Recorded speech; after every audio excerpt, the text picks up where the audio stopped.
Imaginem só uma nação construída sobre pântanos. Grande parte dela, na verdade, abaixo do nível do mar. Seriam daqueles recursos naturais que a gente costuma associar a grandes impérios. Então, como é que esse pequeno pedaço de terra encharcada se tornou não uma, mas várias vezes uma das economias mais poderosas e inovadoras do mundo?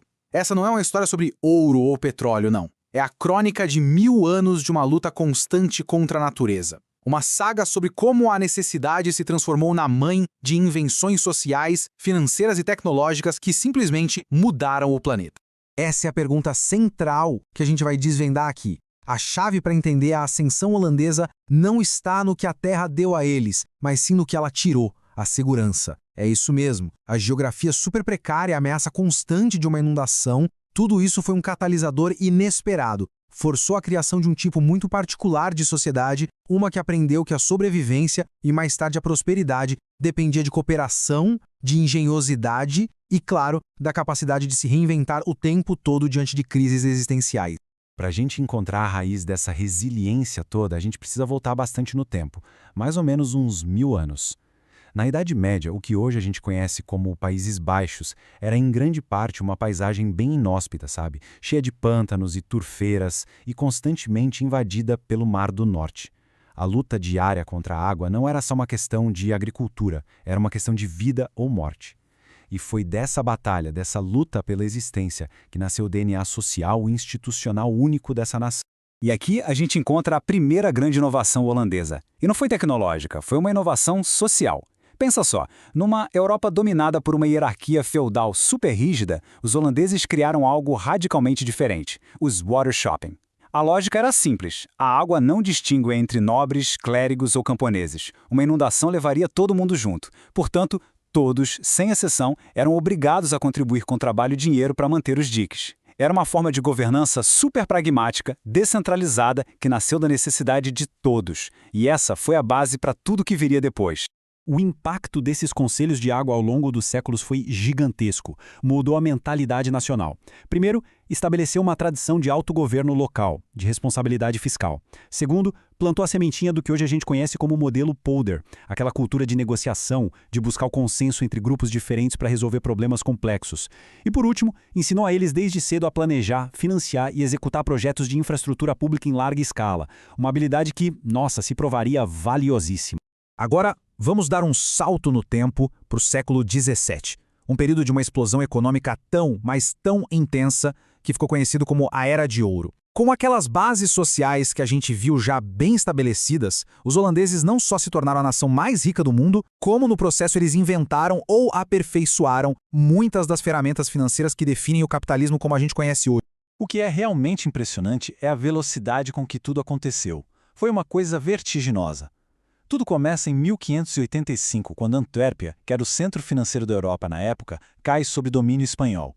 Aí, uma onda de refugiados, mercadores, artesãos, banqueiros, com todo o seu capital e conhecimento, foge para Amsterdã, que era relativamente tolerante e segura. Esse fluxo de talento e dinheiro funcionou como um acelerador.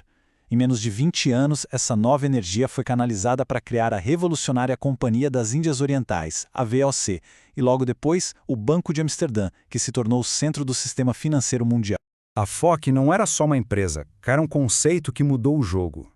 Antes dela, as expedições comerciais eram financiadas viagem a viagem, um risco enorme. A FOC introduziu a ideia de capital permanente. Os investidores compravam ações da empresa, como um todo, não de uma única viagem.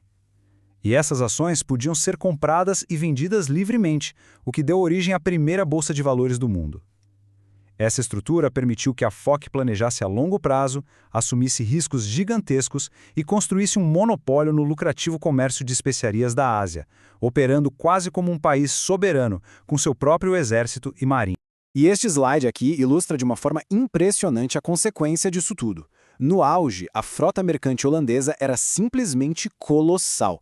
Eles tinham cerca de metade de toda a tonelagem de navios da Europa. Eram os caminhoneiros do mar transportando madeira do Báltico, vinho da França, grãos da Polônia, especiarias da Ásia. Amsterdã se tornou o principal entreposto do mundo, um lugar onde, literalmente, tudo podia ser comprado e vendido.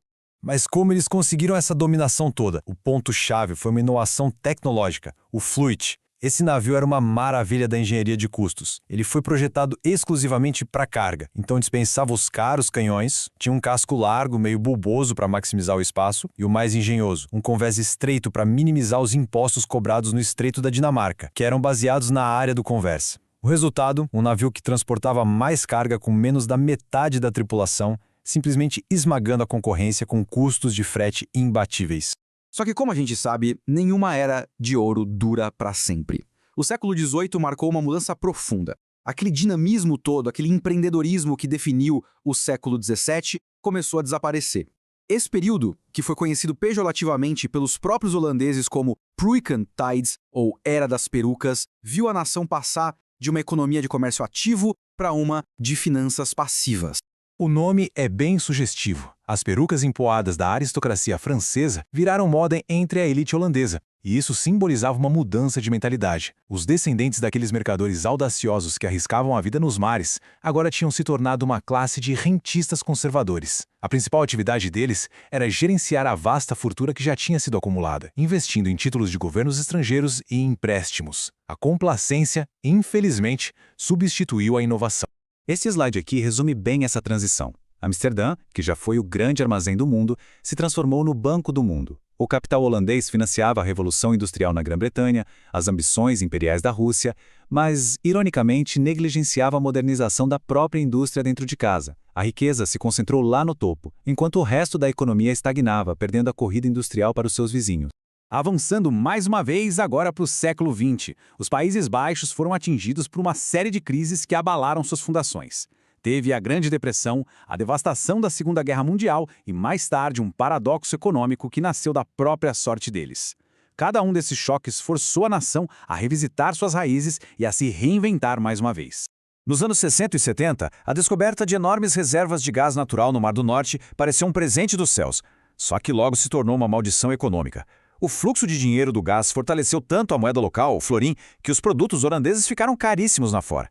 A indústria manufatureira foi dizimada, o desemprego disparou e o estado de bem-estar social, que foi inflado pelos lucros do gás, se tornou insustentável.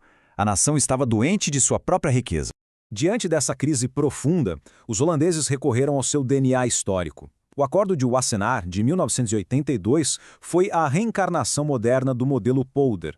Em vez de confronto, líderes sindicais, empregadores e o governo sentaram à mesa e fecharam um compromisso pragmático pelo bem do país. Os trabalhadores aceitaram moderação salarial para controlar a inflação e, em troca, as empresas concordaram em reduzir a jornada de trabalho e criar mais empregos de tempo parcial, distribuindo o trabalho que estava disponível. E o resultado dessa negociação redefiniu a sociedade holandesa. Como este gráfico mostra, os Países Baixos se tornaram os campeões mundiais do trabalho em tempo parcial. Quase metade da força de trabalho adotou esse modelo. Essa flexibilidade restaurou a competitividade da economia, reduziu drasticamente o desemprego e criou um modelo de equilíbrio entre vida pessoal e trabalho que é único entre as nações desenvolvidas. E isso nos traz ao presente. A história holandesa é um ciclo contínuo de desafios e adaptações. Hoje, a nação enfrenta novas questões existenciais, que vão desde as mudanças climáticas até a revolução tecnológica e as tensões geopolíticas. E tudo isso prepara o palco para o que pode ser a sua quarta grande reinvenção econômica. Para a gente entender o ponto de partida para essa nova fase, olhem só para este número surpreendente. O segundo maior exportador de alimentos do mundo, em valor. E estamos falando de um dos países mais densamente povoados e com menos terras disponíveis. Isso não é milagre. É o resultado do modelo atual, que é baseado em conhecimento intensivo, tecnologia de ponta e especialização extrema. Eles não vendem só batatas, eles vendem tecnologia agrícola. A economia holandesa de hoje é uma rede de clusters de altíssima especialização. Roterdã é o cérebro logístico da Europa. O Food Valley, em Wageningen, lidera a revolução agrotecnológica global. Em Eindhoven, a empresa ASML detém o monopólio das máquinas de litografia EUV, um gargalo tecnológico sem o qual a produção dos chips mais avançados do mundo seria simplesmente impossível. É uma economia baseada em conhecimento, não em recursos. Essa citação captura a essência de toda essa jornada de 1000 anos. A riqueza holandesa nunca foi descoberta debaixo do solo. Ela foi construída. Foi construída nas salas de reunião dos waterschappen medievais, nos convéses dos navios fluids, nas salas de negociação do Acordo de Wassenaar e hoje nos laboratórios de alta tecnologia. É um testemunho do poder das instituições, da cooperação e da engenhosidade humana. E assim a gente termina onde começou, com a água. A nação que foi forjada pela luta contra o mar agora enfrenta a ameaça global da elevação dos oceanos e a necessidade de uma transição energética. Se a história serve de lição, essa ameaça existencial pode não ser o fim, mas sim o catalisador para a próxima grande reinvenção. A experiência secular em gestão da água, engenharia e inovação pode posicioná-los na vanguarda da economia verde. Quem sabe a próxima era de ouro holandesa não seja uma era de ouro sustentável.